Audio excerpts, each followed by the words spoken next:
Hello guys, good morning! Ayan. Ayan guys, good morning, good morning. Ayan. Mayroon akong ano guys, yung tira-tirang kanin kagabi. Ang gagawin natin dito, yung isasangag natin, ayan. Para meron tayong almusal kasi mahal kaya ng pandesal. Sobrang mahal ng pandesal ngayon guys, kaya magsangag tayo. Ayan. Let's go guys!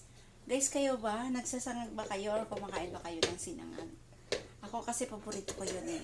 Ayan guys, mainit na siguro yung kawali natin. Pwede na natin lagyan ng mantika. Ayan guys, sibuyas lang. Okay na to. Ayan guys, ang bango-bango.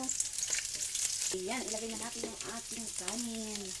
Ang kaunti lang to guys. Ayan, sa wakas naluto na rin, kaya umpisahan na natin yung ating almusal guys. Tara na! Naprito din pala ako yan yung tira-tira naming paksiw guys. Ayan na, di ba ang sarap? Sinangag at saka pritong isda. Wow!